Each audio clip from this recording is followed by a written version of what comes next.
I work for New Choices Recovery Center, like Brennan said. I work with people with substance use disorder. I work with people who struggle with problem gambling disorders, and I also work with family members of people who are addicted. So I think a good way maybe to start is, what do you guys know? Like how would some of you guys define addiction? I'm not a good speaker person. I'm more of a conversation person. So. The inability to stop doing something, no matter how it affects your life or how hard you try it. That's a great definition. Thank you. That's perfect. So addiction is characterized by a compulsion to remain in a behavior despite harmful consequences, right?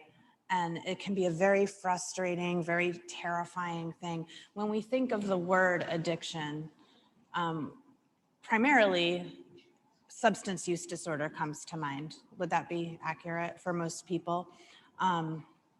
But there are many kinds of use disorders, and we call them, in the field, we call them process addictions, okay? And a process addiction can be engaging in a behavior that you're kind of compulsed to engage in regardless of harmful consequences, such as to your finances, to your relationships, to your career, to your children, your safety and housing, all of those things. So sometimes people can have a use disorder with food, right? There's also hypersexuality, which is basically a compulsion to engage in sex with other people, right? There's also shopping, compulsive shopping, video gaming, and problem gambling disorder, which we're going to talk about today. So we've learned a lot about addiction in the last even just 5 years. So one of the primary characteristics of addiction is the biological and neurological aspect of it. And that's where most of our learning has most recently exploded, right? So in the very center of all of our brain, in the ooey gooey chewy center, there's this little piece of your brain, and it's called the amygdala. The amygdala is responsible for fight, flight, and freeze. Does anyone know what else it's responsible for?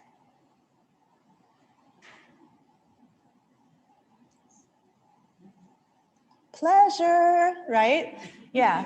So the amygdala is responsible for fight, flight, freeze. And also, we just recently found that the amygdala is responsible for pleasure. So it's our pleasure seeking and pleasure receiving piece of our brain that's activated when we engage in anything that creates that wonderful release of dopamine, okay? So for most of us, when you hold a baby for the first time, or when you walk outside and breathe fresh air and like the sun's coming up, or you bite into a piece of chocolate, that's supposed to be enough dopamine. That's supposed to be satiation, okay? Just like an enjoyable aspect of life. For some,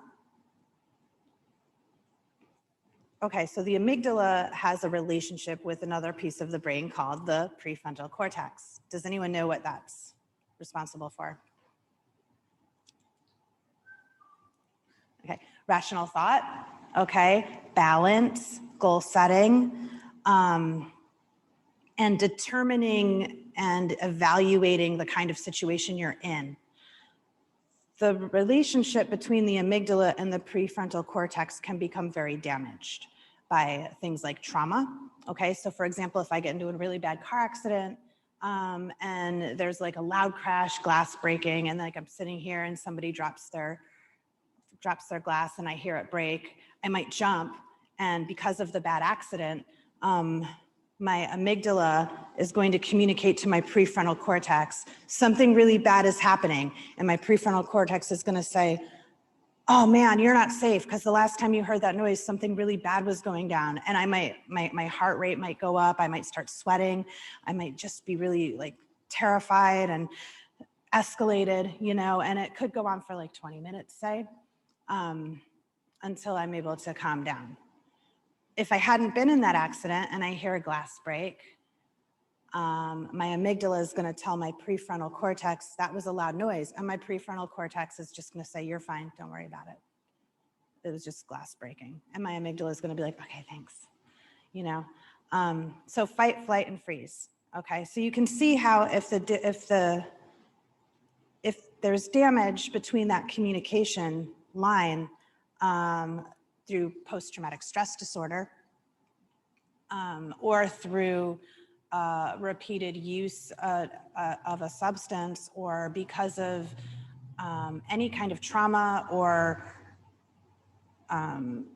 adverse childhood experience, certain things are going to be more difficult to manage. And also my pleasure seeking and pleasure receiving is going to be also adversely affected by that. Okay. And that's a new piece of information just the last few years that we've learned about trauma and the brain. And I felt like it was really important to bring that up, because the cry of every loved one who has someone with an addiction in their life is, why can't they just stop? Why, you know, if they loved me, or if they loved our relationship, or if they loved their kid or what they had, or if they appreciated their life, why couldn't they just not do it, right? And it's a mystery to those of us who are in sustained recovery also, like, why can't I just not do it? You know, so I hope that sheds a little bit of light on the nature of addiction scientifically. So, any questions?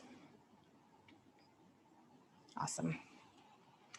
Okay, so what is gambling? Gambling is any time that we have a risk, we risk something of value with hope of a gain in return. Okay, it's pretty simple. And it's any matter of thing that involves risk. All right. So is bingo gambling? Yes. Is our scratch-offs gambling? Yeah. Is poker gambling? Yes, but poker involves skill. Still got the risk. Thank you. That was a trick question. Thank you. Thank you. Yes. So some people gamble socially, right? Social gambling means that you're going to be gambling for entertainment. You're going to be gambling with boundaries. Maybe you go to a casino and you've got 40 bucks in your pocket and you're with a couple of girlfriends and you're like, okay, we're just gonna do some slots and 40 minutes and we've got this, you know, I've got these 220s and I'm gonna leave after. Maybe you don't have your ATM card on you. There's like safe parameters around it, right? There's a time limit and it's for fun, okay? Any comments? Okay, so when does it become a problem? It becomes a problem when more thought and energy and effort is exerted into the process and the experience of placing wagers. You're going to be preoccupied, right? You're going to start to see some life unmanageability, those consequences that we talked about, right? And sometimes you have a bad day, right? Sometimes maybe you go out drinking and you wake up with a bad hangover and you're like, oh yeah, drinking causes hangover. And your amygdala is like, hey, we're in pain. And your prefrontal cortex is like, yeah, well, you drank like a 6-pack last night and like you hadn't eaten all day and I don't know what you were thinking. Maybe your amygdala is like, okay, that's not okay. And your prefrontal cortex says, so we're not gonna do that again. And you're like, cool, and you don't. All right, that's a story, okay? So again, these consequences happen and you do it again, okay? And that's when unmanageability starts to seep in.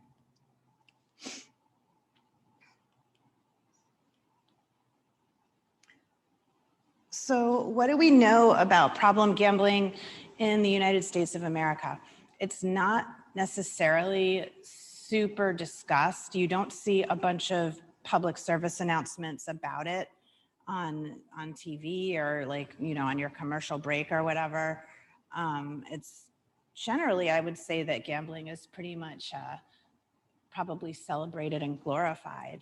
And again, I'm not the gambling police. I care about a vulnerable population.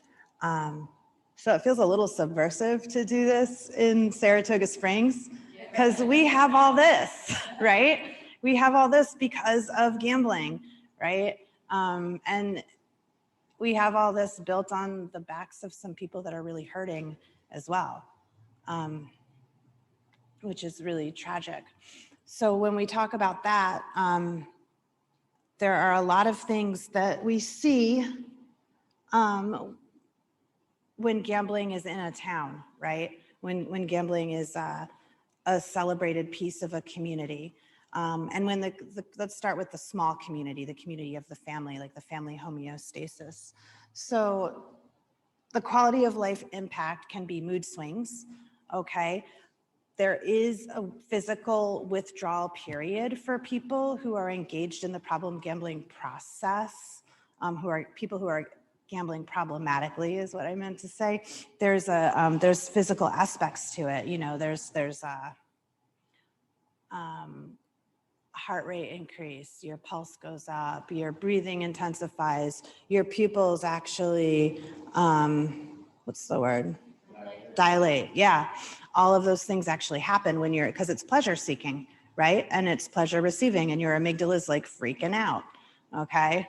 So there's a lot of mood issues. There's even like a hangover effect for some people. Problems with relationships, changes in appetite, missing funds, okay? So cashing in stuff that maybe doesn't need to be cashed in yet. And this, you know, think about this also in terms of shopping and video gaming. It's not all about the gambling, which is one of the reasons that I became interested in this field. It's about that piece of us that is seeking comfort, okay? It's a lot more than what's in front of you, like anything else. You know, addiction is a complex mosaic of moving pieces. Okay, so family has really intense effects when it comes to someone who's problem gambling. Trust starts to disintegrate. People are hiding things. Fights can flare up. There's a marked increase of abuse and family violence in families where addictive behavior is taking place. Again, not just gambling, okay? So in families where there's substance abuse and other kinds of like crimes happening and stuff like that, it's always more likely that family violence is also taking place, right? So families generally go into crisis. And what happens when families are in crisis is the community becomes in crisis as well, as a domino effect, especially if there are not services and supports available to the family that are in crisis, right? Does anyone have any questions? So anxiety and depression is on here as an effect of problem gambling on the family. And I think it's important also to kind of pause and think about the chicken or the egg question, okay? In families where there's already anxiety and depression and or there's untreated or undiagnosed mental health issues happening, there's more likely a chance that someone's going to develop a use disorder of any kind, right? And a use disorder is always going to intensify anxiety and depression as well, okay? So these are just some community statistics that I think are super interesting. 20% of addicted gamblers have filed for bankruptcy. 20% of unhoused persons struggle with problem gambling disorder. When I started doing this, I work in Schenectady County, so I started reaching out to Schenectady County providers. and I was going to like the City Mission and Bethesda House and other like Code Blue homeless shelters, just saying, hey, my name's Martina, I want to talk to you about problem gambling in the population that we serve. And I can't tell you how many times people would say, you can come talk to my staff, but this isn't a problem here because our clients don't have money. So that's something to think about. If you're under financial duress, if you're unhoused, first of all, there's anxiety, there's depression, there's insecurity. Secondly, where's always open and always warm? Casinos, yeah, and the OTB, right? So it's a very welcoming kind of place. That may be the reason they're homeless. Sometimes, yeah, that's absolutely true. And there's the chase, the going after the big win to solve the problem. Yes, and that's a really intense kind of process to be in, right? 60% of people addicted to gambling will commit crimes. Embezzlement especially is something that I see a lot. And it says here that up to 50% of spouses of addicted gamblers are abused. I don't know if I added this next piece in. Yeah, that's the thing I was thinking of. So when casinos opened in South Dakota, I think this was around 1994, they saw a huge increase in relationship and child abuse. It was up 42%. Can people answer the questions? Can you repeat the answers so people online can hear? Yeah. Okay, thank you. Absolutely. Sorry.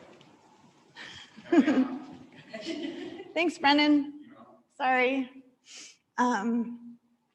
So when we talk about a person being affected or an individual being affected or a family being affected, there is a community effect. The overall cost to taxpayers is estimated at 56 grand for each problem gambler, and that's including work absences, cost of treatment, time spent in court, okay? And this is something that I think is incredibly important. The largest study that examined the comorbidity of problem gambling surveyed more than 43,000 people. And they concluded that 75% also had a co-occurring disorder. A co-occurring disorder is when two disorders exist together. So like alcohol use disorder and depression, or cocaine use disorder and problem gambling disorder, okay? I think that's really important.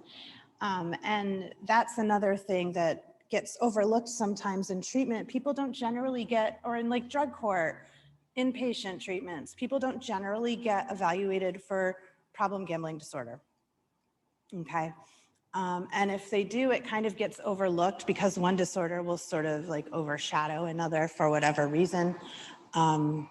It's really important that when we talk about comorbidity, we focus on treating the entire person, and that means by mind, body, and spirit, right? Do they feel like that has anything to do with the shame, guilt, depression? Yes. Do they tie that in? Do they tie shame and No, guilt? The 75% have a unique factor of gambling. Mm-hmm. Is that due to like, in the study, did they tie that to like the shame, guilt, to like, you know, of losing all their money? Sure, sure. There's a lot of shame around problem gambling disorder, and that's why the help seeking is so low. And that's why the suicide rate is so high. This was taken from a website called gamblingwithlives.org. It's a website out of the UK. Gambling with Lives is a fantastic British advocacy group. And they are a group of survivors, of family survivors, of people who have died from suicide, who had problem gambling issues, okay? And these are some of the pictures of the people in memorial on the page. I'm gonna pop back for a second. The reason that I got into counseling for I was in school to be a substance use disorder counselor, which is something I love and I'm very passionate about. And my one professor said, Martina, there's this conference coming up in Albany. It's Problem Gambling. It's the national conference. She said, I want you to go and I have a scholarship for you. And I was like, I don't know, that sounds like a little boring. And it's not really my thing that I'm into, but can I miss sociology? And she was like, yeah. And I was like, great. I said, that's awesome. I'm gonna go. So I went. And the man that was the keynote speaker, and I don't remember his name, but he had 30 years in sustained recovery from alcohol use disorder, 30 years in sustained recovery from problem gambling, 3 decades. And he said, when somebody comes to me for an evaluation for problem gambling, I don't ask, have you considered suicide? He said, I ask you, what is your suicide plan? He said, they always have a plan. And that was when I felt that message that this is not about the gambling. It's not about a casino. It's not about a scratch off ticket. It's not about the booze. It's not about cocaine. It's not about heroin. The epidemic is not partnered with a specific activity or substance. It's something else.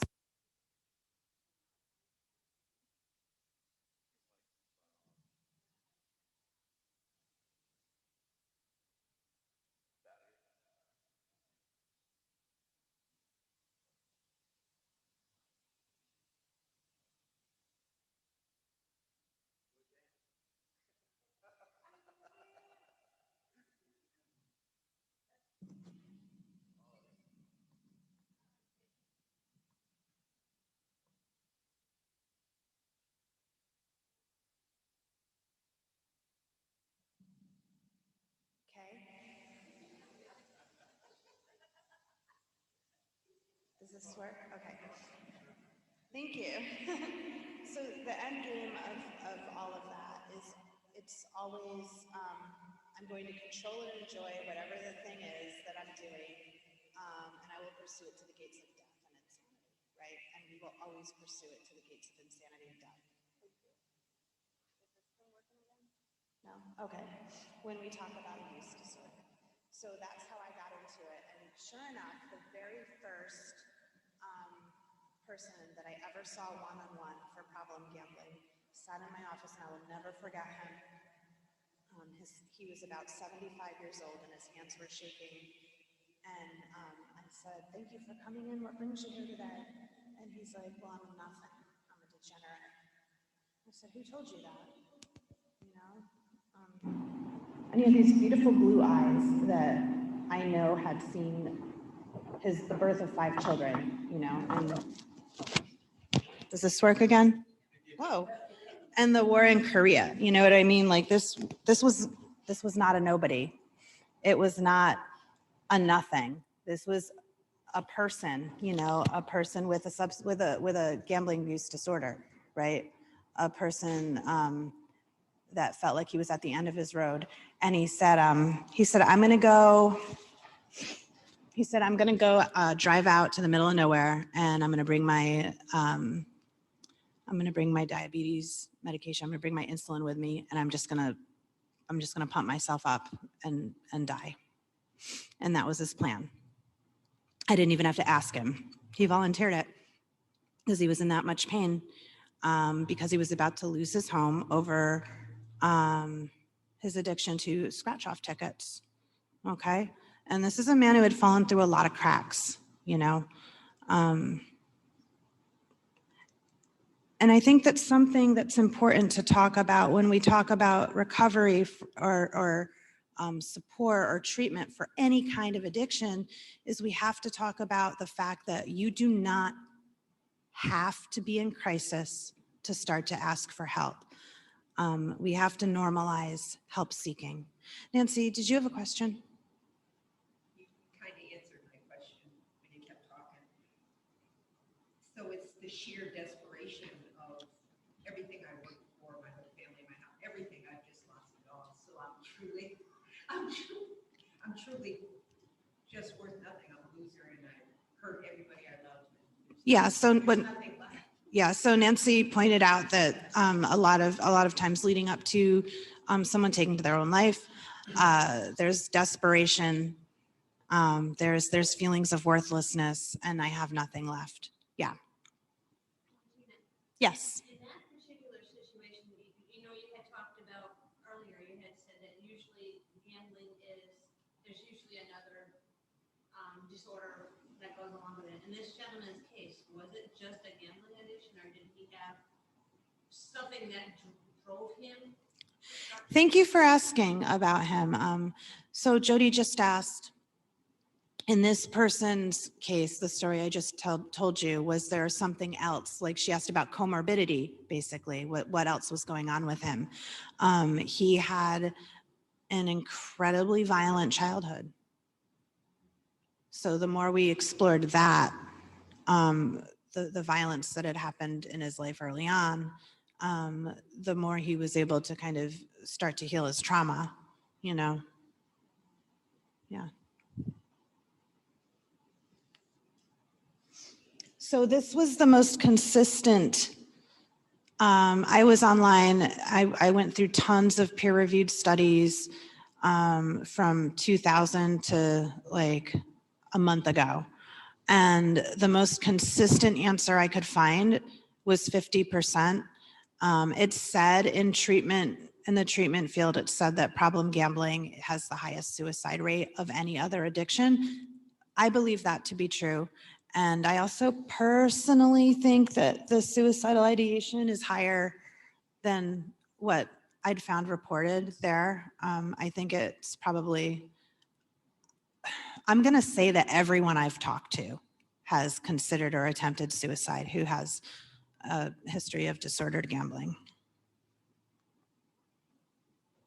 So how do you know that somebody that you care about has a problem with gambling? Is it something that we even really think about a whole lot? Probably not, right? So some of the warning signs are spending more time, okay? Eating up more time, more resources, more finances, right? The preoccupation, sometimes stealing money to gamble, having one account that's for gambling and the other account that's for other things is something that I see a lot.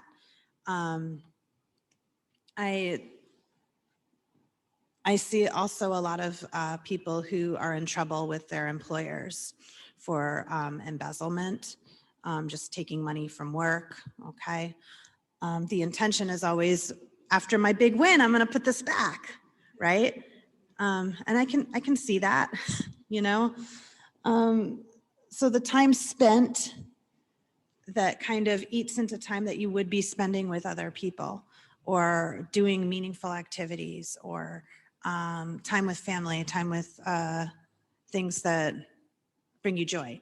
Those things kind of start to be superseded by the gambling.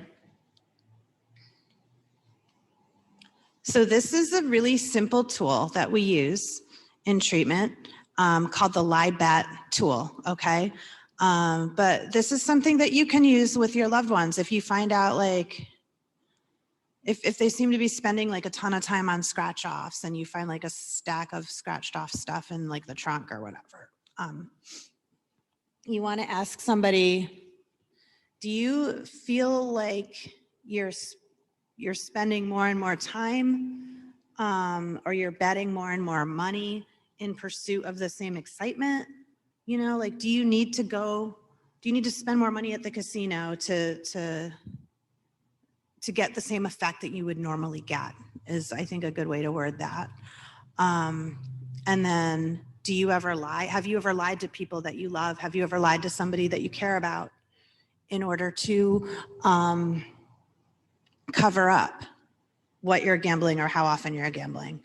When we lie about things to people that we really like, well, do we ever really do that for things that we're not ashamed about? No, of course we don't.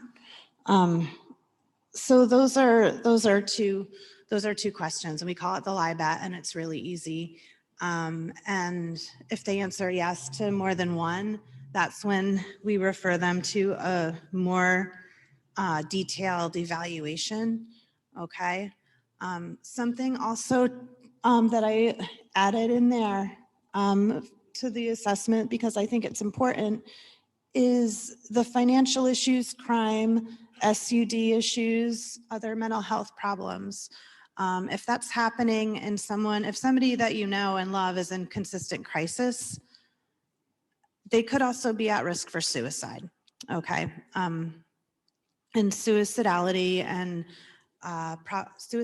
problem gambling, as we talked about, is really high. Problem behaviors don't happen for no reason, okay? And suicide prevention is actually something that's really, really dear to me.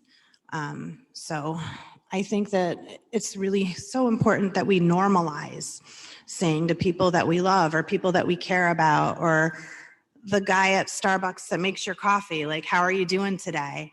You know, or you know what I mean? Like, we need to assess when someone that we love is a little off or a little different.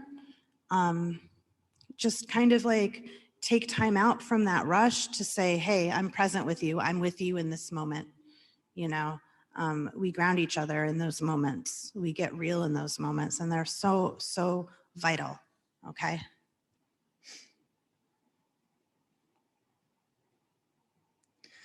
So this is my favorite slide, because I had all of these slides about the nature of problem gambling. And I think I said that addiction is a complex mosaic, and recovery is also, right? And recovery is very real and very, very possible. So when we talk about a mosaic, like most of us have been to a museum, right? And has anyone ever seen a mosaic in person? It's gorgeous. Yeah, there's all these like little stones or jewels and many different colors, and maybe it'll create a giant picture of a sunset or the Blessed Mother or something, you know, like a religious icon. But it's complicated, and it takes a long time to build. It takes a long time for an artist to put together. Addiction and use disorders and disordered behaviors take a long time to kind of develop. They're rooted deep. And similarly, recovery is very complex with a lot of moving parts. So we do need to always treat the whole person, right? So if you're struggling, or if somebody that you love is struggling with a gambling issue, these are some of the resources that you can contact. The Center for Problem Gambling, right there in Albany, is one of the most amazing places in the world. Yeah. A very dear mentor was the director there. And New Choices Recovery is where I'm at. And you can always contact Gamblers Anonymous. There's also Gam-Anon for friends and family. A lot of times Gamblers Anonymous and Gam-Anon meetings happen like concurrently or together, like in the same space, which is pretty awesome, which allows a lot of opportunity for family recovery. And we all know that families recover together, right? That's a big piece in this. Does anybody have any questions or comments?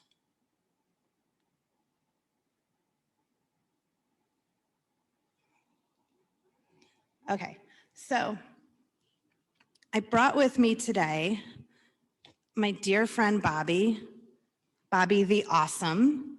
And Bobby has a really cool podcast called 321 No Kidding.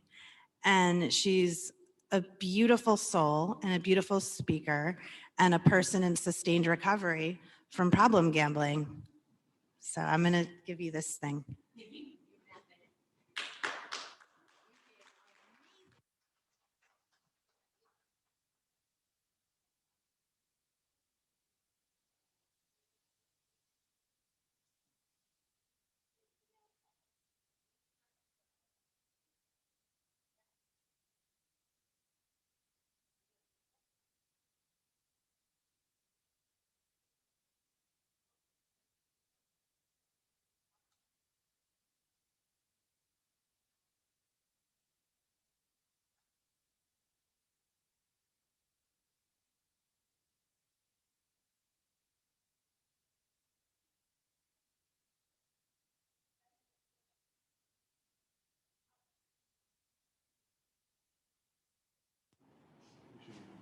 Thank you. Thank you. Oh, I got to figure out how to drive, talk on a real microphone. I was taking notes as Martina was talking, and I'm like, why don't I just talk about all the things that are showing up for me as I watch her slides? So as I said, I go by Bobby the Awesome. I'm a podcaster and a big advocate for problem gambling, recovery.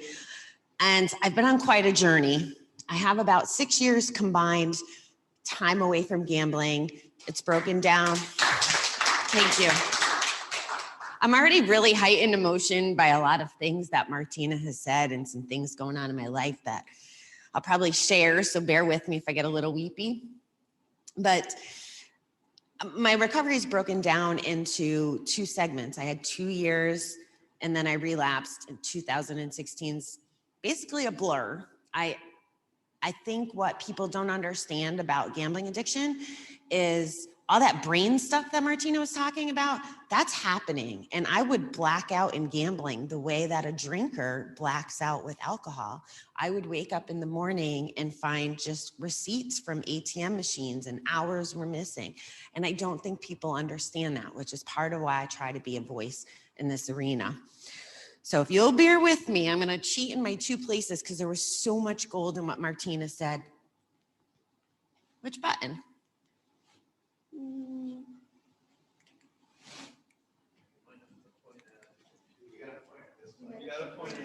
Oh, good to know. And I'm still not that smart. Did I mention I work online for a living with technology?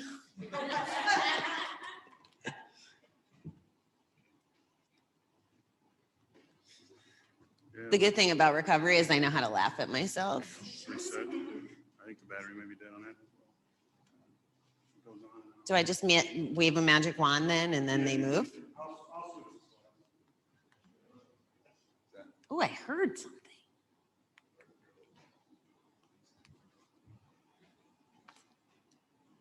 Battery might be dying. Ooh.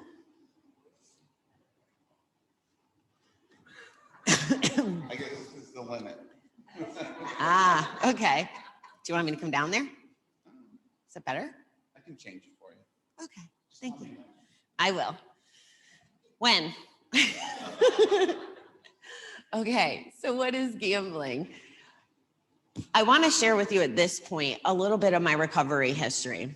So the first 2 years, well, let me start with my gambling history. How about that? So I started gambling probably at 5 or 6 years old.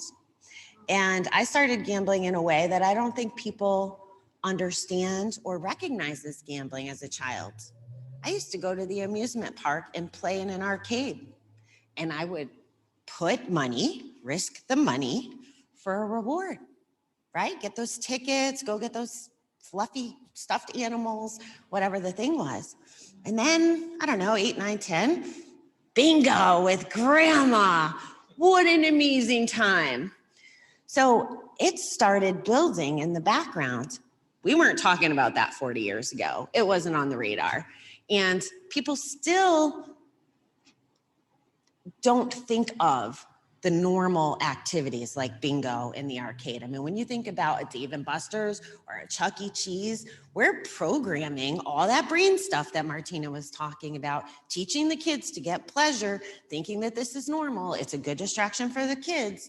Well, we're actually potentially setting them up to end up to be like me, which isn't a bad thing in the long run, but they shouldn't have to take that road to get there, hopefully. So through my teenage years, I was a scratch-off player and still a bingo player, and I would buy lotto tickets. And I come from a family of so much addiction. I had uncles that were into opioids. When I was 14, I lost my uncle to suicide. He was a heroin addict, and it was back when AIDS was ramping up. So it was like in the 90s, but nobody really understood AIDS. And it was like, you didn't talk about it. I remember us being at a movie theater one day and we all had our pins on, like with crossing out the needles and all the ways you can contract AIDS. And he made us take our pins off while we were in line. And I didn't understand because again, I'm only 14. I think 14, 15 years old.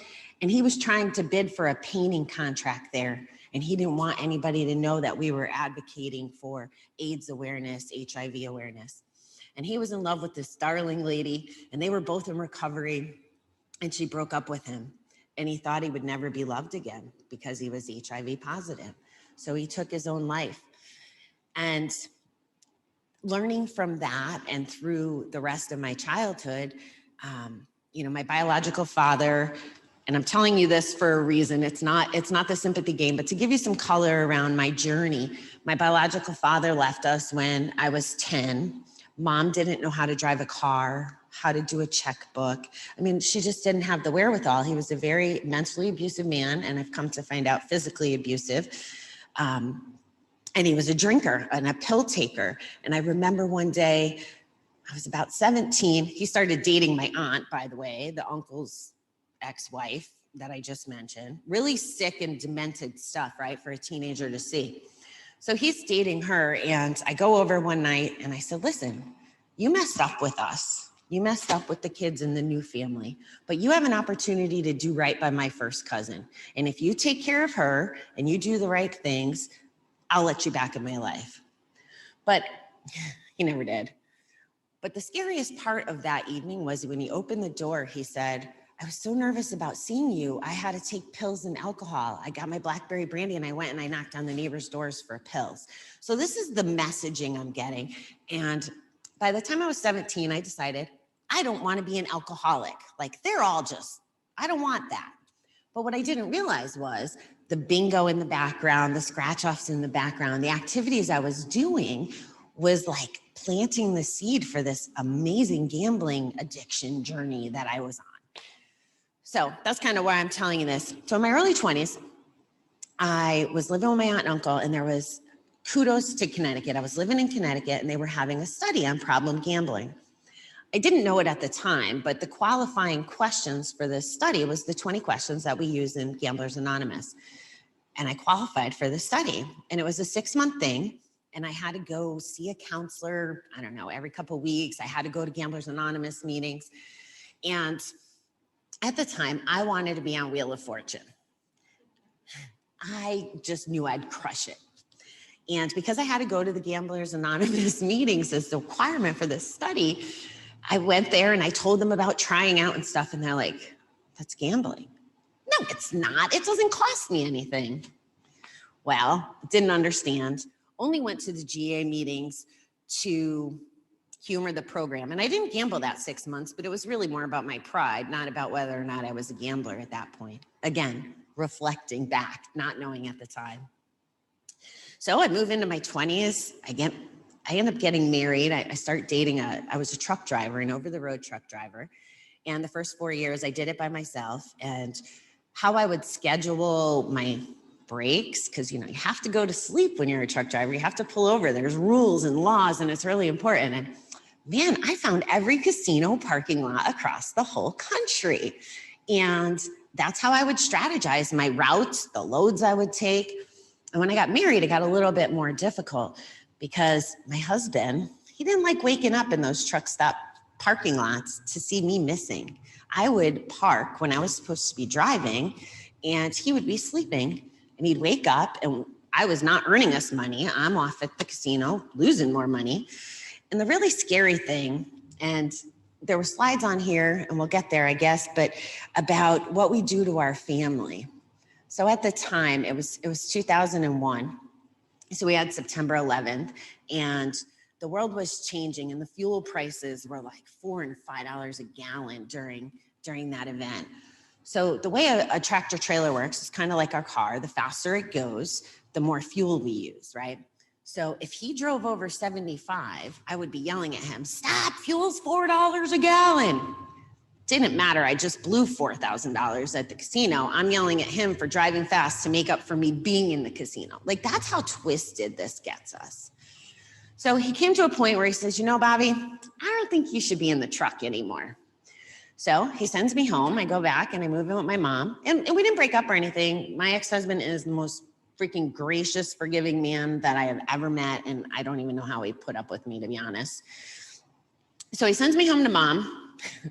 And the the day after I'm home, I have free play. Thank you, Foxwoods. When you grow up in Connecticut, you have 2 casinos down the road, and they were my BFFs. I was sneaking in before I was 21. I had an uncle that painted, so I knew how to sneak in the bathroom and get on the floor past security. I just couldn't win big because then I would get arrested and thrown out, which would be bad. So the very next day after I get asked to leave the truck, I go and me and my girlfriend go to bingo. Bingo doesn't count as gambling, right? Oh wait, that's not how we establish that. So we go to bingo, and I don't know, has anybody here played bingo? Do you understand the concept that if you do it in less numbers, sometimes it's better and the prizes can be bigger, so 48 numbers or less. So I go to bingo and I win a brand new car. It was either take the $8,000 or the brand new car because I filled my whole card in less than the number requirement. So I called Dave and I'm like, honey, do I take the car or the money? I didn't have a car. His answer was, I'm in church, so I won't tell you the word. Where are you? Are you at that blank blank casino? Well, yeah, he totally ruined the experience for me. The freaking nerve of him. I'm gambling away his child support money and he's gonna ruin my experience? Not good. So fast forward, we get married, we move up here. We move up here to New York, and he introduces me to the track. It's a family affair up here. It's part of the normalcy again. We bring the kids, we let them pick numbers. They go up to the window, rah, rah, their $2 turns into $3 or whatever it looks like. Again, we're normalizing it, right? So we're going to the track. Then they open the Racino. Well, by now Davey's working 3rd shift. So we'll do our little goodnight call. Good night, honey, I'm going to bed. Hang up in the car, leave Glenville up to Saratoga, gambling probably 2-3 nights a week. He has no idea.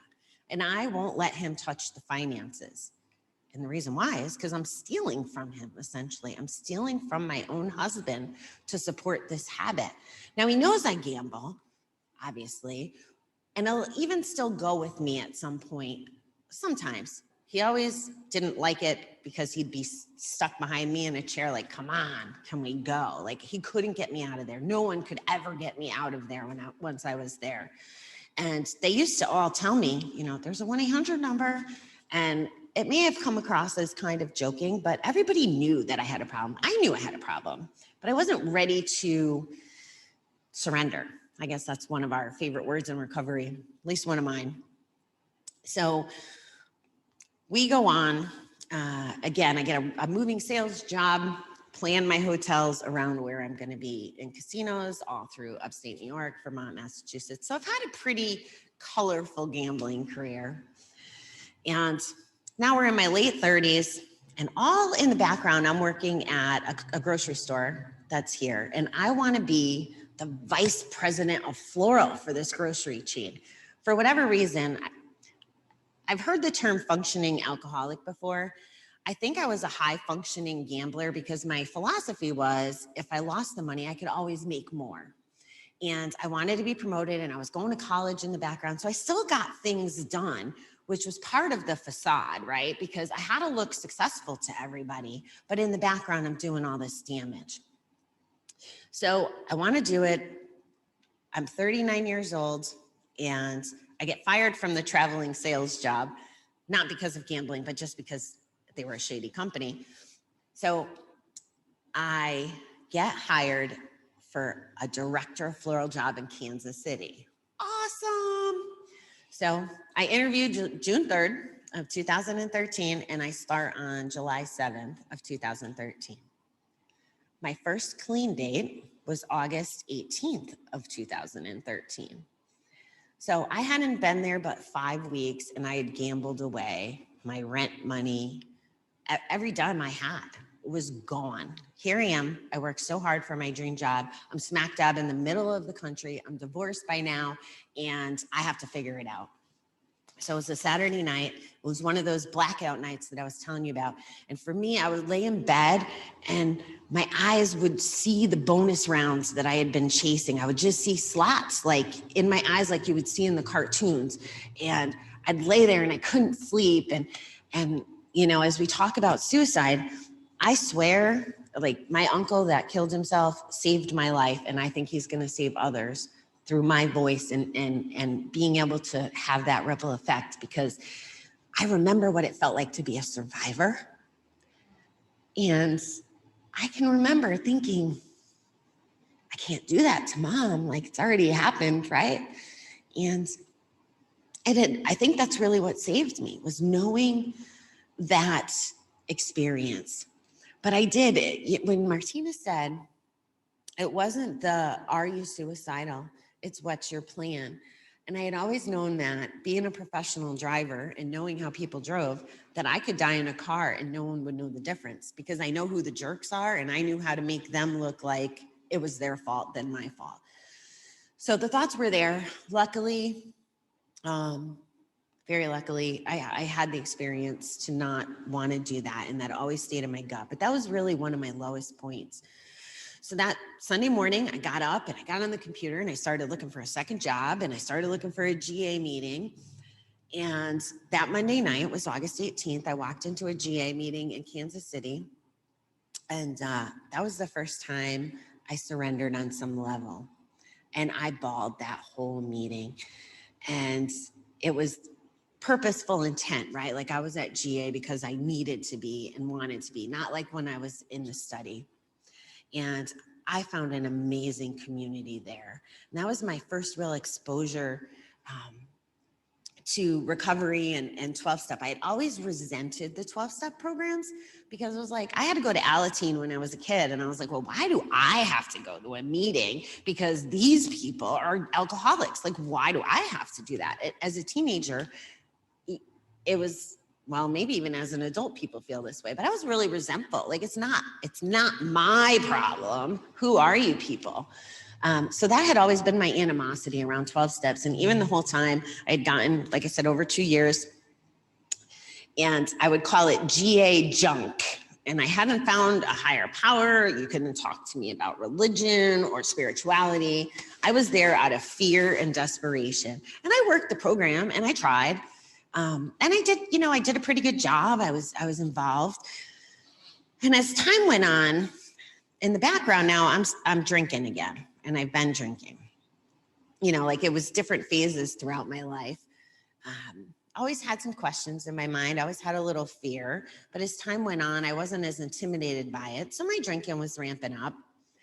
And even though like I would go to the bar and then leave to go to a GA meeting, like that was kind of what Kansas City looked like. And I ended up, it was October of 2015. I'm at a Renaissance fair. It's a gorgeous day like today, and they're playing music and I'm by myself, but I'm completely hammered. And when we talk about ways to protect ourselves in this environment so that we don't go back out gambling, one of the things we talk about is it's called either signing yourself out or shutting down the marketing from casinos. You can sign legal paperwork so that you don't have access to the bet. So I never did that. So I was getting these free plays. Harrah's loved me. Of course they did. I gave them a few years' salary, right?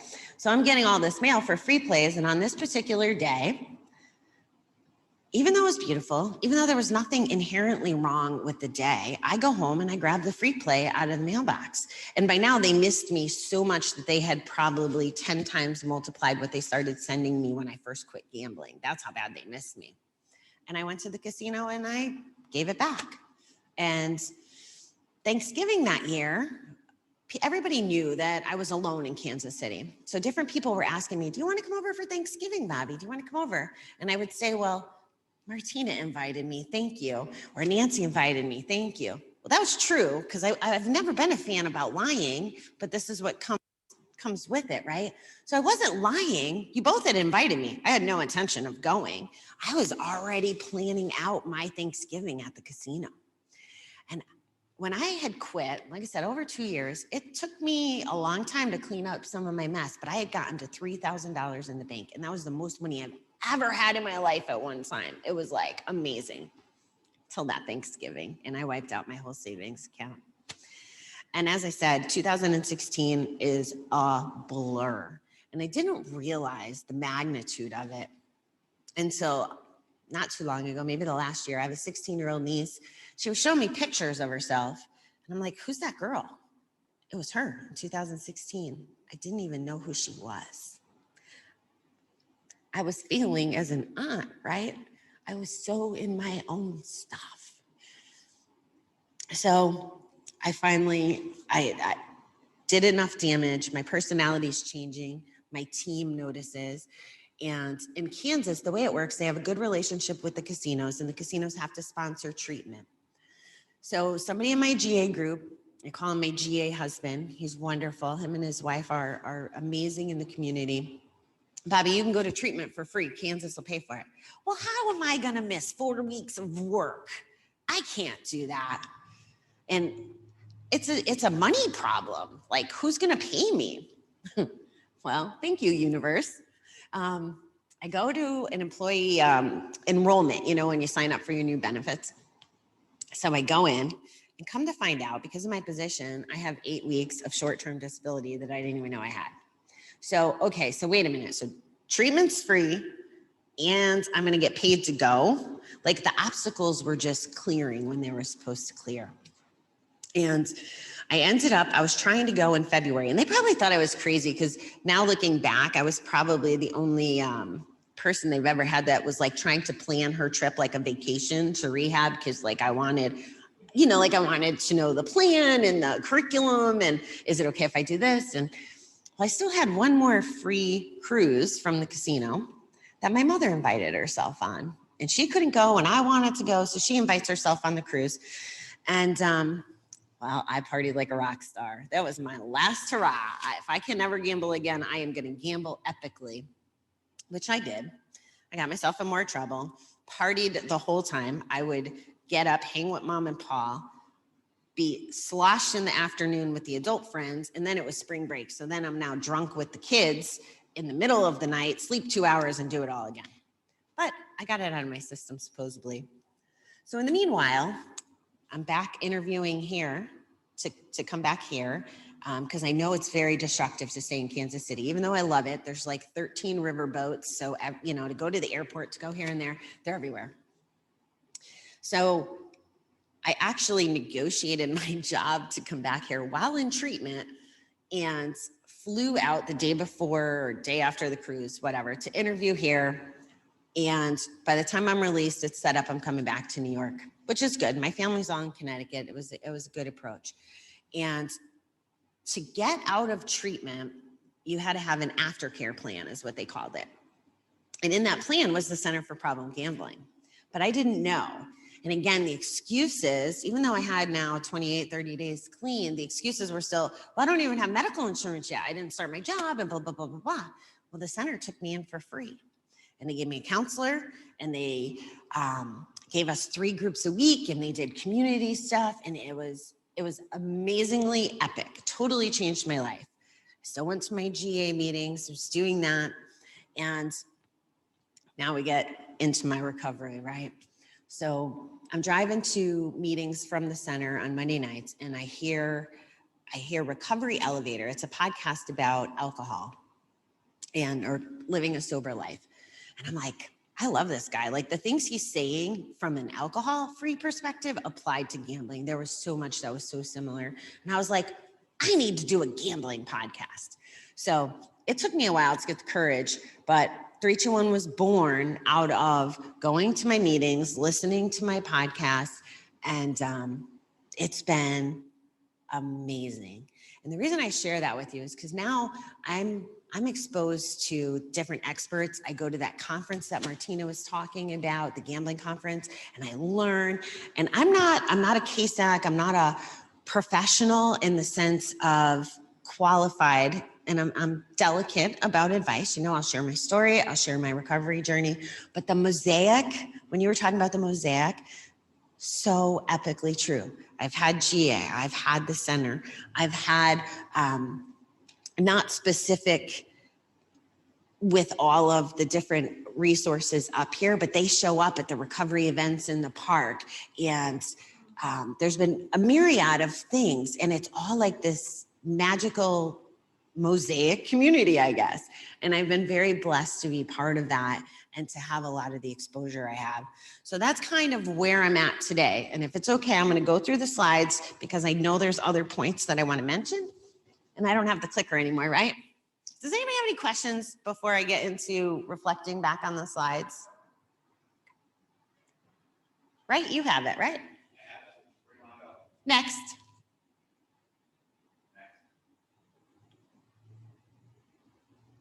Okay. The point that I think I wrote down about this one is the unmanageability. I think Martina did an excellent job talking about. This preoccupation, though, I wanted to touch on that. I was a master manipulator. And when she talked about the casinos being open 24/7 holidays, right? That was the deal. I would start planting the seed. Oh, well, after Christmas dinner, do you want to go as a family? Or where we live in Connecticut, it's about an hour and a half from the casinos. Quality time, Mom. You want to go for some quality time? So I was already, just like my Thanksgiving example, I was always, my brain was betting whether I was physically betting or not. And here's another point that I think is really important. You can't tell if I'm a gambler, right? Can you look at me and tell that I'm a gambler? No, I don't smell. I don't sway. I mean, it's really hard, right? So you don't even know. So that's why the work that Martina and New Choices and thank you to the church, by the way, for letting us talk today and Healing Springs. But that's why it's so important, because you don't know what you don't know. Next, please. The stats were very, very scary. One of my dreams, I have a lot of dreams, like I want someday that on the back of every raffle ticket to be a gambling warning message. Like I'm doing everything in my power because I believe every compulsive gambler has touched a raffle ticket. I mean, why not? We're selling them at school to raise money. So everybody's touched them. They're innocent enough. They don't do any harm. So things like that. Sorry, I get a little sensitive about those things in my big dreams. There's other, I believe that it's probably 95% of the population that's gambled, in my opinion, because it's so, I guess it depends. Does anybody play the stock in here? Anybody looking day to day? What's the market doing today? What's the market doing tomorrow? How about Bitcoin? Are we going on that journey? Are we lighting up that prefrontal cortex? Is that the right word? But I mean, the stock market. Well, Bobby, I need to retire. I need to do the stock market. I need to be safe. Well, okay. Do you need to watch it for the dopamine rush every day and buy and sell and go on that journey as if you were throwing $100 bills in a slot machine? Or do you need to give it to someone to put in a 401k so you can have that security without going on that potentially risky adventure? Nobody talks about stocks being gambling. Nobody talks about the arcade being gambling. Next, please. Boy, this is all true. And so much truth to all of this. So Moody, yeah, like if I wanted to gamble, poor Dave, like I would pick a fight in order to blame him for fighting with me so that I can go gamble. And it wasn't just with him, it was with anybody. And the problems with the loved ones are completely true. I will tell you, probably the last 2 years, so I had a rough year last year. And it wasn't even that C word, really.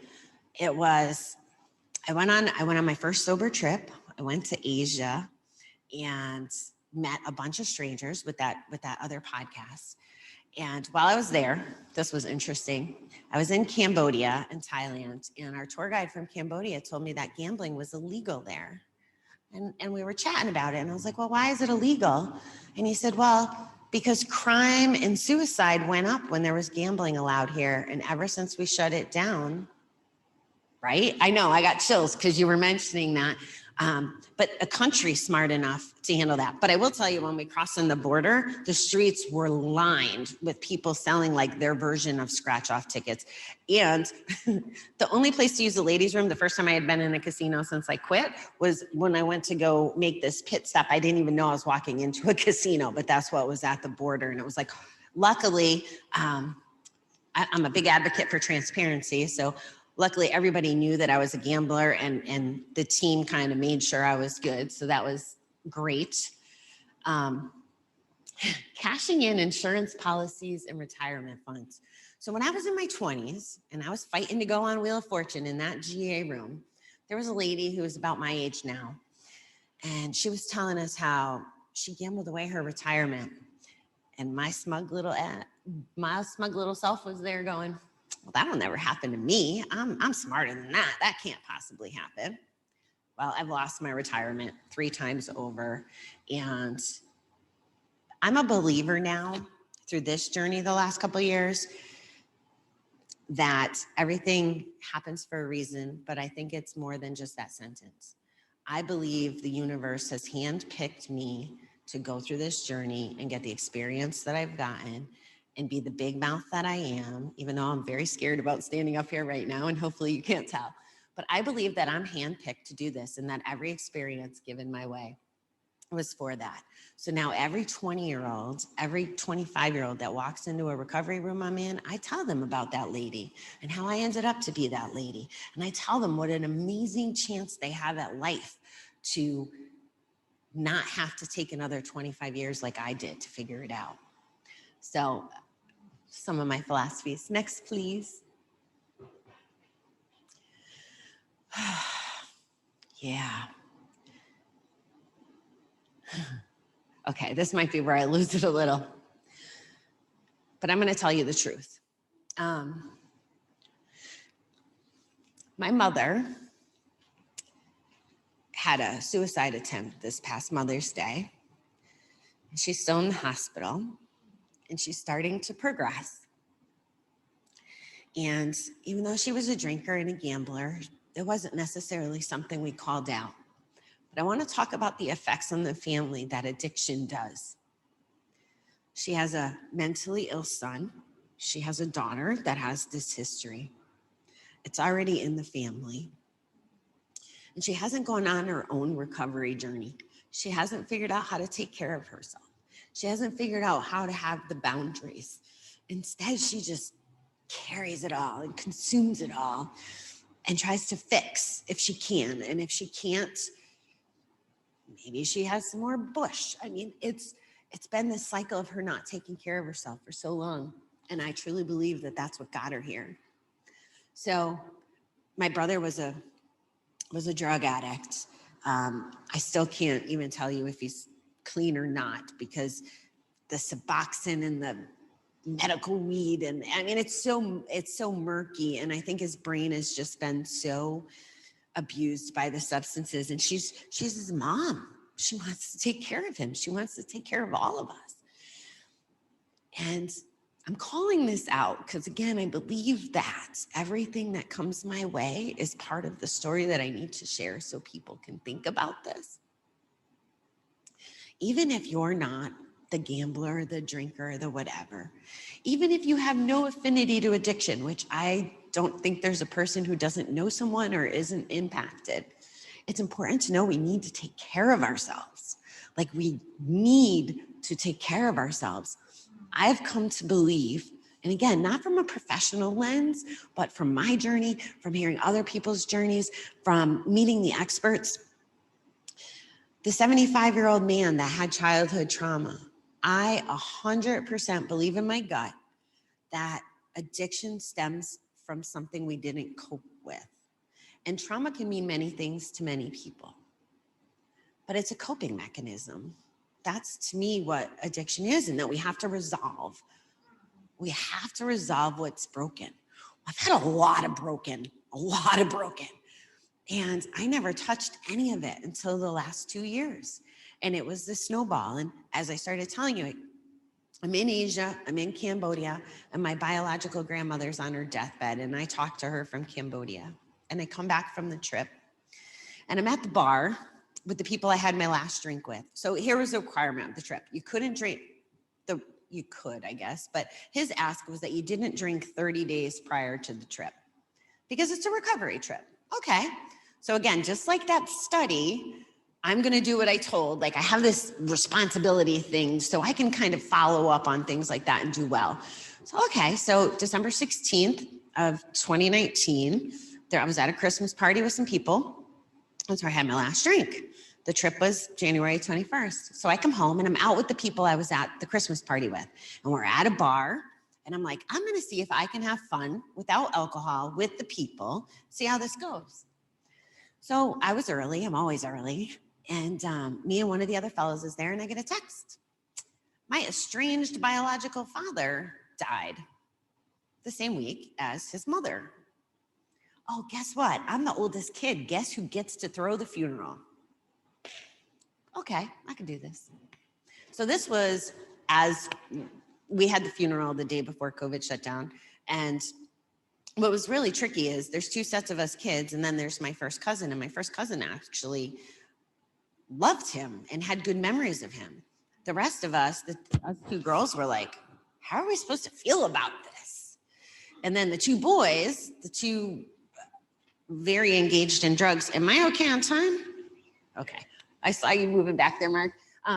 So the two boys that are almost like, I call them miniature Bob Halls is kind of how I refer to them because their life has kind of panned out like Bob's. So one missed it. And then my brother that was there was full of rage. And then there's Stacy and she's trying to feel the love and the happy memories. So my rule was, and I thank recovery for this, I don't know that I would have the skill set I have to deal with people if I didn't go through recovery and learn from so many beautiful people along the way. But my rule was, I'll let everybody handle it the way they need to handle it. Because it's not for me to tell, right? And it was a struggle and I didn't know how I was supposed to feel. So I feel like that was the beginning of my personal shift. And I recorded. So this was a Saturday night. Sunday, I called the Center for Problem Gambling. And again, I'm not doing a commercial for them, but they have been epically important in my recovery, epically important. So I call Bill and I'm like, I don't know what I'm supposed to be doing here. Oh, by the way, I didn't drink that night. I left the bar without drinking. I still don't know how the hell I did that. But sorry, I didn't mean to say that word in your place. Gotta remember where I am. Okay, thank you. So I totally lost my place because I had to make an apology there. Yeah, I totally lost my place because there was. Oh, so I call Bill and I have a counselor. Thank you. I have blonde hair under the pink too, so that gets a little tricky sometimes. So I call Bill on a Sunday and within an hour, I have an appointment for the next day and whatever. And I end up beginning the journey on my podcast. And I talk all about all these wonky feelings and like I'm estranged from him. And here's what I grieved the most in this particular situation. I used to say when Bob died, I want to go to his funeral to make sure he's dead so I can spit on his grave. That's how I felt about it. But through my recovery and through this new chance of life, I moved from hate to neutral. And what I found out I was grieving was forgiveness. I think I would have got there, but now I didn't have the chance. And I think it was about my development, my journey. It wasn't about him. I was never going to change him. And we're never going to change the people in our lives that are impacted by this. We don't have that power, which again, I go back to the piece. We have to take care of ourselves. And yes, I'll lecture on that all day long because I feel that it's that important. So that's kind of been the evolution. And then, last year, I think I lost for 6 months straight, somebody every month. It wasn't just COVID. There was COVID.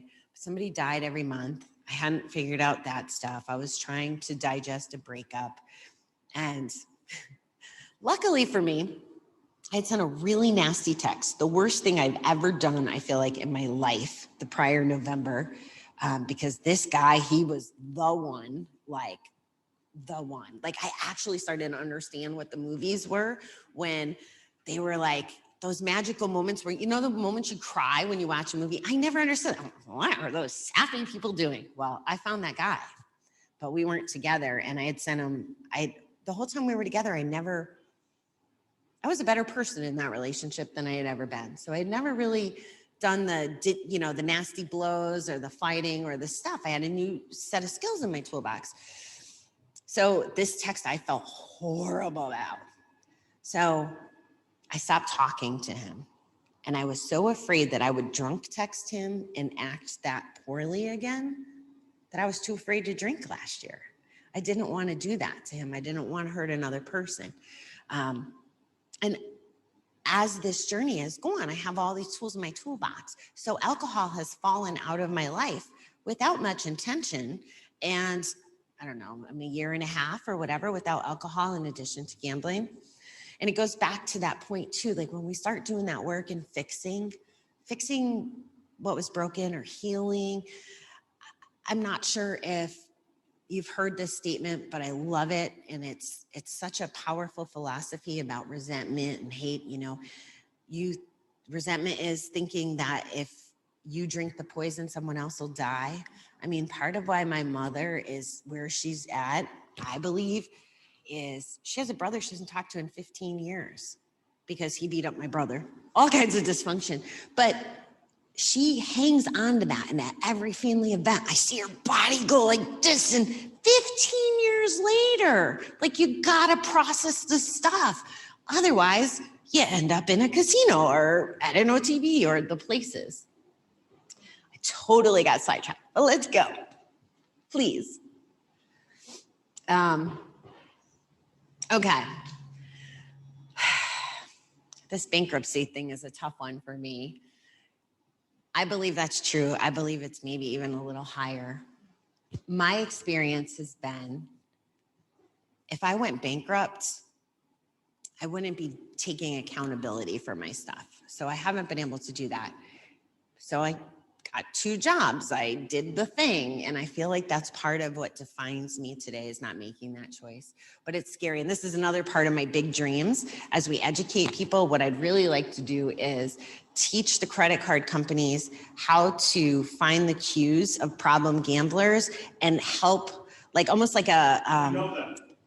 you know them? They know them. They choose to not, it's their business.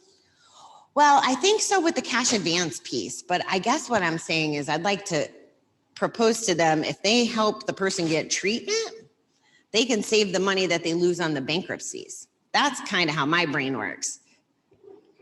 I got big dreams, but that's part of it. So yes, the interesting thing that came to mind when we were talking about unhoused persons was there's a Dr. Lori Shugel, maybe. She's a lady who speaks at the gambling conferences, and she did some interviews in prison down in Pennsylvania. And along the theme of the co-occurring addiction, when people are in prison, I kind of count them as kind of close to this population too, right? They're gambling in prison with the cigarettes, with the commissary, the thing. So even if they couldn't get their substances, say, it's a really easy transition, or maybe it's been there all along. So that's what popped into my head. The crimes. So in a couple of my recovery communities, I know women like that are sitting in this front row that you would not expect would hurt a fly that have now been in prison because of the embezzling. One lady got accused of almost $1 million. Another lady, like, 5-6 digits, but they're the girl next door. They don't want to steal from their employers. They're good people. They're just good people that are consumed by this dark cloud of that gambling. It's almost like having a multiple personality. That's part of why I announced myself as Bobby the Awesome, right? Because I never could do that. I never felt good enough to say that when I was gambling. And it's really important to me that people know that it's okay. We're allowed to be proud. Why do we diminish ourselves, right? So that's the tone I try to set with that. Next, please. So I spoke to the Cambodia piece about the casino. And this kind of relates to the bank, so I think we can keep going. Okay, so I think that even my story demonstrates this comorbidity, right? The alcohol. And I'll tell you, I still have opportunities. I still smoke cigarettes and I still eat ice cream like a rock star. Like, that's my favorite thing in the whole world. I actually think I'm going to write a book someday called Dessert First. And I actually practice that. I will order food. I'll order dessert before I order my main meal. And here's my thinking, like, you get an ice cream dessert, you can't really take that home in a doggy bag, right? But you can eat that first and you can always bring your meal home. And what I really want to teach people is just do it. Have fun if you want to do it and it isn't going to harm you. Just do it. That's how I want to live my life. Dessert first, always. So I still have a couple co-occurring things that I need to work on. Next, please. Yeah, this one's tough. I'm glad to know that this is out there in the UK, and the UK is doing some fabulous stuff with recovery and advocacy. They actually have, I don't know if software is the right word, but Gamblock. So online gambling. And what about New York, right? New York making it possible to buy lotto tickets online. That's my ticked off voice. Just technology is making it too easy all around. But the UK does a really good job with offering people these things that block the sites that can get them in trouble. And there's a couple other really good podcasts in the UK. And I've interviewed some folks from over there, and they're wonderful people and trying to get the word out as well, which, I will be grateful for technology uniting us in those kind of ways where we can have nice face-to-faces on Zooms and podcasts and whatever the thing is. This is, so that guy, that magical guy, that's what brought him into treatment. That's where I met him. And he had an attempt on his life, and he had a different journey. He didn't have an Uncle Charlie like I did. And it was a friction point because I used to view suicide as selfish, because that's what it felt like for us as the survivors. And he viewed it from the person who got there and actually had multiple attempts. And I'm going to tell you another difficult story. So I talked to him again. I went about 7 or 9 months without speaking to him, and I needed to do that to protect him and myself. And he starts reaching out to me last summer, and he was trying to help someone, and we have the same clean date. He's still debt free. I'm very proud of him. And he's actually started an inpatient place out in Wisconsin, and he helps people. He knows more about like music therapy and some other untraditional methods that we would think of when we think of recovering. But he's trying to help someone who wasn't a gambler. And the man was definitely mentally ill, and he calls him to wherever he was on this horrible day and shoots himself as soon as he gets on the site, as soon as my friend gets on the site. And now, same thing, right? It's his experience and his journey, and what value can we get out of that? Like, I'm so grateful for everything that happens, good or bad anymore, because it has a purpose. Whether I understand the purpose or not, that's where I lie right now. And I said to him, do you understand now? And I think we've gotten to the point where we can see each other's perspectives, right? Like the hopelessness that gets you there. But him as a survivor now, he's been open-minded. And it really doesn't matter what our stances are. What the beauty, again, another gift of recovery is being open-minded. Being able to listen, being able to maybe change our point of view. I was talking to my brother at the hospital the other day, and this is something that's just happened the last few months for me has anybody been in an argument ever? Okay. Have you ever gotten the other person to change their mind by raising your voice or screaming or doing the argument? Never, right? Like, have you ever thought about this? Like, what is the point of arguing then if it really doesn't matter? The only way to get there is to listen and all of the things, maybe plead your case, maybe agree to disagree, but there's no good result out of arguing other than the flight mechanism, right? Like want to leave or all those emotions. So I totally digress, but yeah, this sucks. And I believe, I don't have the formal quote, the formal statistics, but it is my understanding that gambling is the #1 suicide rate addiction. And I think that's hands down true. And I think we don't even know the truth of the matter because I don't think people, again, can't see me stumble and gamble, can't smell it on my breath. So I think it's a lot worse than we even know about. My driver is no longer back there. Was this the last slide? No, you're good. I got it. Oh, all right. Big help for us. And I think I've already touched on that. I want to look at my notes and make sure that I cover everything that. So I didn't come here with a plan, as you could tell, right? Like I'm stealing Martina's thing. But I started podcasting during COVID twice a day. And I don't use, I used to like be organized and take notes and stuff. But again, if I'm going to believe that I'm a messenger for the universe or God or whoever your person is, I'm calling you God because I'm here. Okay. If I'm going to believe that, I have to just talk with whatever shows up in my mouth or in my heart that day. So that's kind of where I've been. Okay. Here's another thing I want to do. I'm telling you guys this so you can help me change the world. I was at the doctor's the other day, and the first 2 questions on this form for my physical was, have you drinking more than 4 alcoholic beverages in a week? And then there was some stuff about your emotions. Have you felt depressed or, these things? How hard would it be to add those 2 questions that Martina said on this form? Like, it doesn't seem that super crazy to me, but anyway. So that's one of my goals. I totally did all this. Spending more time on gambling activities. So I don't know what kind of environments you may have worked in before, but even at the job, when I was in Kansas, I was there for some marches.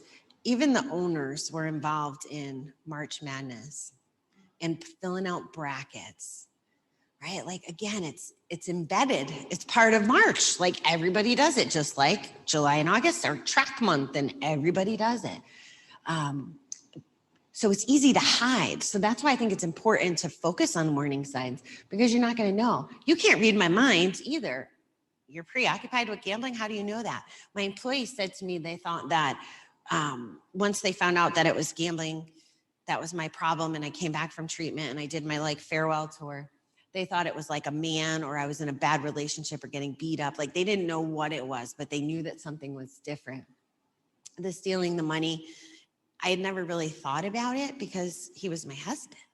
I'm not stealing, it's our money. But I was stealing from his children because he had child support. I would fight with him about spending money to help the kids get a car or do the things. So I was wife number 3. He was husband number 1, and he had 4 kids. So to give you the child support perspective. But I was stealing from those kids. And then, by the time I was getting ready to go to treatment, I used to, when I was in Kansas City, I would go to volleyball on Friday nights and Zumba a couple nights of the week. It got to the point where I was doing both before the bar, but the volleyball was about 45 minutes from where I was. And every Friday night, I had that intention in 2016 to make it to volleyball. And my car just kept finding its way to Harrah's. And it was literally, how did we describe addiction? Like that lack of control, like I wanted to go to volleyball and I just couldn't get there. And that's how dangerous it is. Next, please. Okay, so yes, I would love to see this with every doctor or any environment that we could ask these questions. I think the first step, and we've come a long way.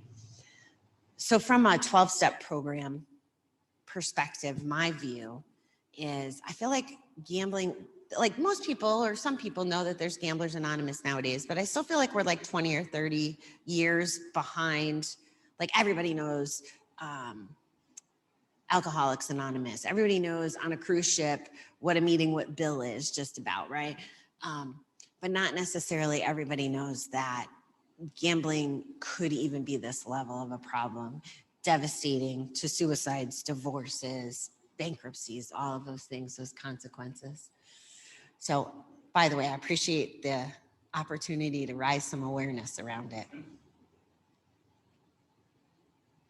Okay, so I've bragged about some of these. One of the things that's not on here that I've really discovered and enjoy is called Recovery Dharma. And it was at the gambling conference. There were some girls there selling the books, and I had no idea what it was. And I went and read the book online at the podcast, because I do better like read, talk, think, teach, right? Like that's how my brain works. And it really is a beautiful thing, because it's about us just being kind, essentially. Like you don't have to get tied to any one specific thing. It's just like the general rule: be nice to me, I'll be nice to you, or treat others as you want to be treated. So I love that. And I'm just so grateful. Like, again, why did I come back to the Capital District? So that I can meet Bill, and so that I could meet Martina, and so that I could stand here with you today. And so that I can learn about all these things, and instead of just either head down or thinking I could do it on my own. There's a girl that I'm having a chat with from a Facebook group that said that she was like on day 2 and she lives in New York. And I was like, hey, we got some really good resources in New York. So I took a picture of this so I could send it to her. I had kind of done some stuff from heart, but what an opportunity. So this is just gratitude bleeding over for me. I think, I did good with my list. I think that's what I got. Does anybody have any questions? No? It's because I talk too much, huh? Yes, Martina. Could you speak to the difference, please? First of all, thank you so much for sharing your story so beautifully. Thank you. Could you please speak to the difference between treatment and recovery? Oh, that's a fabulous question. Can you repeat it?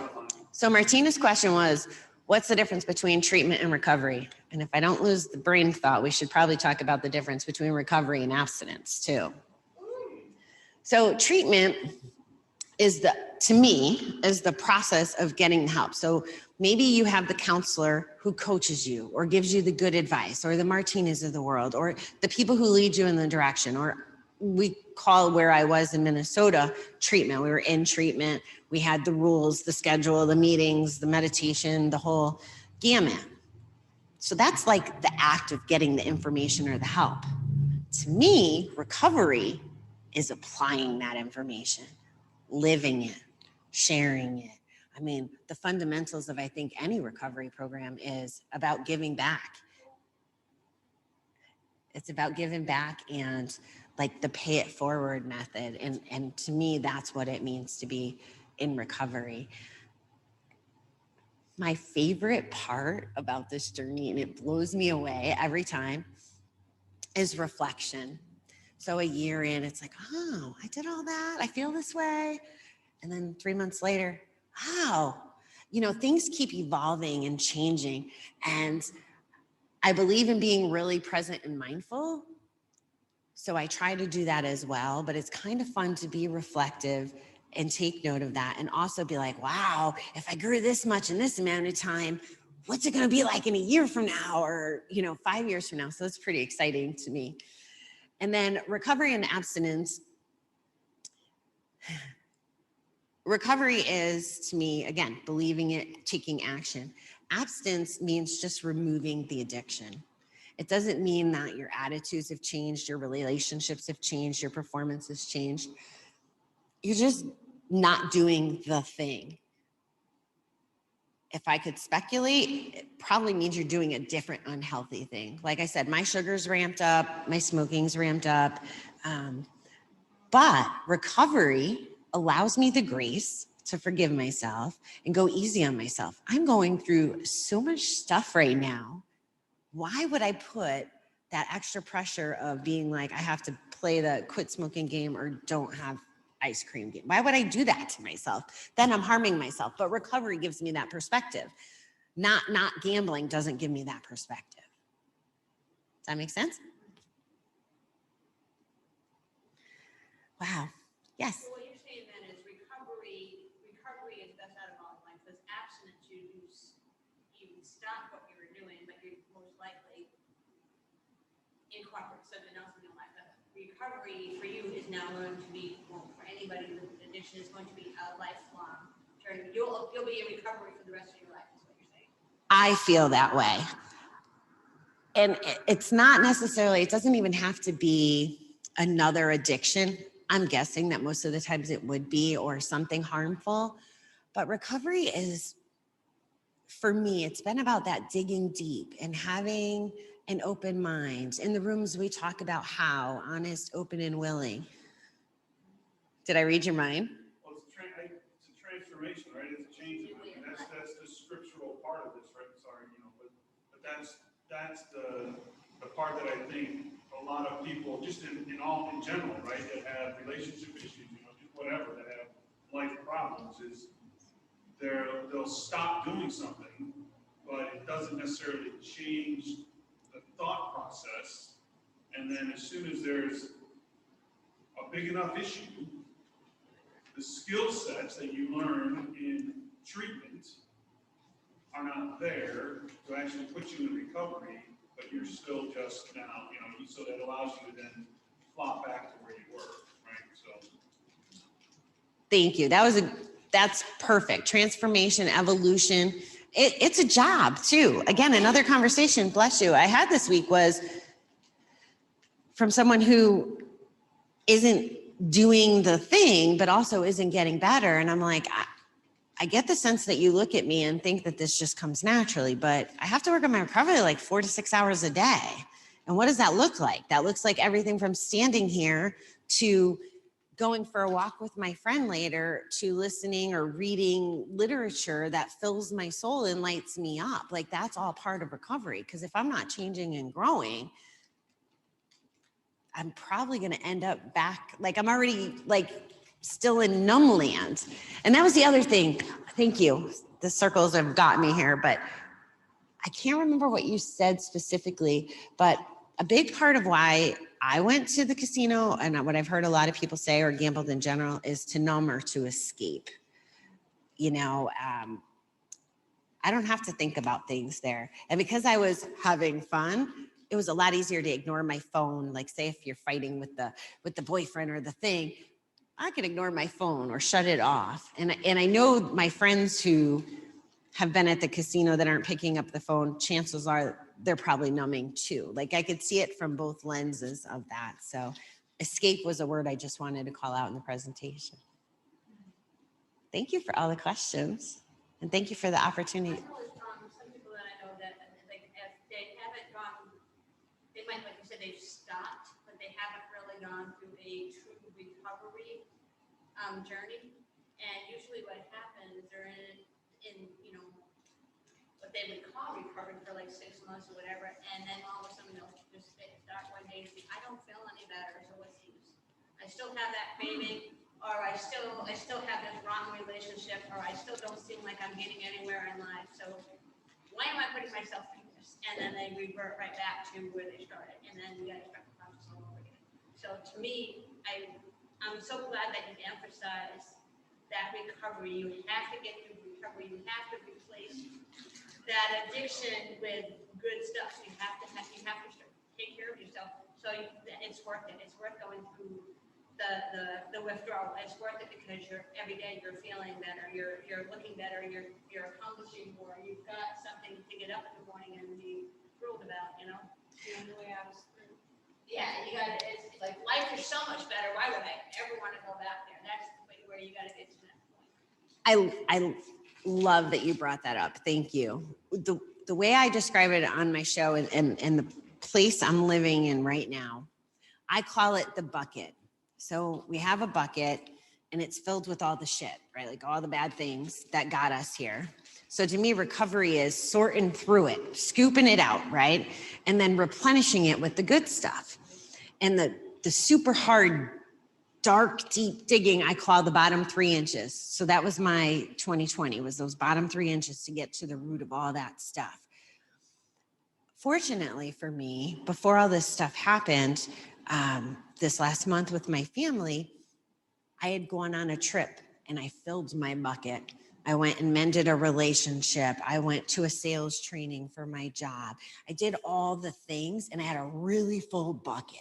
Because I can tell you, this last month has been trying to navigate the people and the stuff. If I didn't have my recovery, if I didn't have my counselor on speed dial, if I didn't have a meeting anytime I needed it, if I didn't have my group, if I didn't have the resources I did, I might be gambling this month. I might be drinking. I'll tell you, the drinking has been the hardest. It's like the double-edged sword this month because like my whole identity now is based on gambling recovery. So I feel like this accountability piece helps keep me clean too.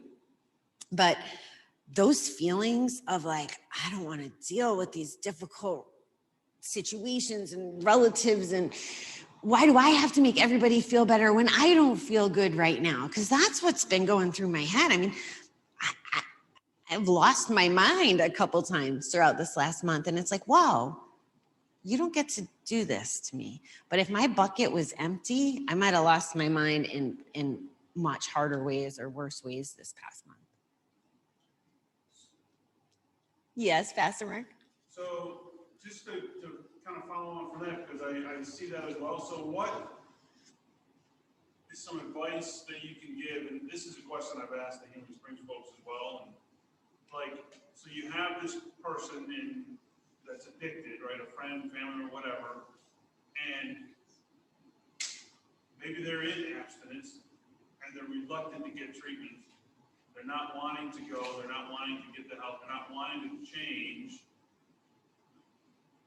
What are some tools in your toolbox or in your bucket that you can give some advice to, one, how to listen, how to speak, you know, to help with getting them to where they should be? Love that question. This is an opinion, but what I'm having to do, so I'm going to go back and I'm going to pick on my brother a little bit more. So he really belongs in psychiatric care. And again, I don't know how the substances impact or whatever. So this is what I said to him. My mother's been, she nags, she does the things, she was trying to find him a facility, all the stuff. For me, he'll do these, like, he's emotional and he leaves these voice messages. There's one I haven't even listened to because I was too scared it would screw up my mindset for today, right? So that's one thing, is taking away the power. But I said to him in a very loving, kind way, you're complaining about X, Y, and Z being broken. I'm going to tell you the secret. This is what I said. The secret is you take care of you. You figure out what works for you. You get the help, you do the thing. All the rest of the stuff will figure it out. I will love you. I'll be kind to you. I'll be honest with you. But for my health and my recovery, I can't engage in those things. And it's not because I love you any less, but this is where I have to be, because really, what would be the point if now, instead of me being able to help set an example and lift you up, that I go down to where he's at? That's not good for anybody. So and I won't tell you that it's easy, but that's also why I go back to focusing on ourselves, right? Like, even if you're not struggling with something specifically that you can call, there's probably still stuff that's impeding your bucket a little bit that you have to address and move through. And I'll tell you, the honest conversations I've had to have the last couple of weeks have been brutal. Like, my stepfather, it was drinking up to this, and the first week I was there, I had to let him drink, right? Because he's the kind where if he stopped drinking, it could be medical injury. And I wasn't capable of handling that too. But I said, listen, Mom gets out of the hospital and nothing changes, there's no point of even fighting for her to live. Like, there is really no point. If everybody's going to keep acting the same way they are, and I'm not saying it from a place of blame, but she can't sustain that level of stress. So if nobody changes. So he went to detox and he's taken ownership for his stuff. Now, I mean, it's still a long road, but I had that conversation, whether it did or didn't help, but I had to say it, and it takes practice. And here's the other screen about all the options and why I brought up Recovery Dharma. There are so many options. It doesn't have to be one way anymore. And that's what I think is so beautiful about, again, the technology, the evolution, the people who are talking about it. Like if somebody goes to a GA meeting and it's not for them, well, they can go to Celebrate Recovery or they can go to the next thing. And what I preach is I have what I call the rule of 3, and it's for self-care or recovery options. And for me, it actually, the first time I did it had to do with church because I had a really bad relationship with God, because when I was baptized at like 10 or 11 years old, I like begged the guy to hold my nose and he didn't, but he held everybody else's, and I stopped going to church. Like that was it sounds so stupid, I know. But I begged him because I was like one of those girls that had the thingies in the pool, those little, yeah. But that's what stopped it. And then I did the whole why me card. Well, if there's a God, why, I did all of those things. So as I got to step 11, it says spirituality and meditation, right? So, okay, well, I believe in work in my recovery. I got to explore this. So I went to church and applying my rule of 3. The first week there was a substitute pastor. Okay, well, I can't make a decision on that. The second week might have been the regular, the regular fella. And I liked it. And then the third week, maybe it was the regular fella and I didn't like it. But at least it wasn't just one, because you never know how your body's doing that day. Like you guys are going out to do some fun things tonight, right? So maybe you go to the axe throwing room 3 times to figure out if that's really for you, or learn golf, or whatever those things are. I think we just need to give ourselves a different chance. So same thing. Don't just go to one GA meeting. Go to either the same GA meeting 3 times or try 3 different ones, but you got to give it a shot, because anything on any given day and one time just doesn't give you enough information, in my beliefs.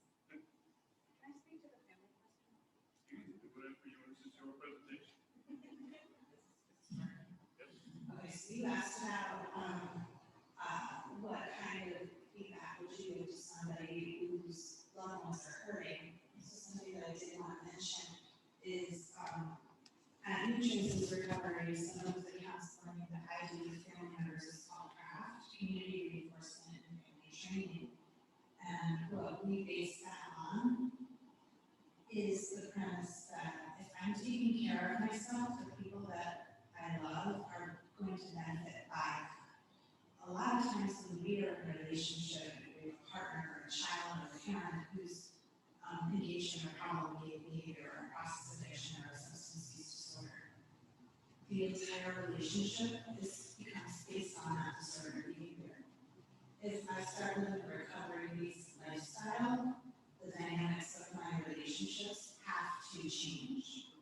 It doesn't mean that my recovery is going to cure someone else, but my recovery is going to affect someone else. It's going to create questions for other people, and it's going to change the family homeostasis, the family dynamic, in a really important way. And these things always take time. They don't happen overnight. We don't become addicted overnight, and we don't recover overnight. So with kind patience and support, I think. Yeah. The end. I think it is the end. All right. Well, I just want to send a huge thank you to Martina for sharing your knowledge and your expertise. And to Bobby, you can see why they call you Bobby the Awesome. That was truly amazing. Also a dessert person. Awesome. As the other street will know before you come. So that concludes our presentation for today. I hope you guys can join us next week for Tall Top Says Stop. He'll be a nationally renowned speaker, talking to us about drug trends, current drug trends, and doing some community education. Always really engaging speaker, very dynamic. So I hope you guys can join us next Saturday, same time, same place. All right. And thank you for everybody for your participation and your questions. This was truly a wonderful learning experience.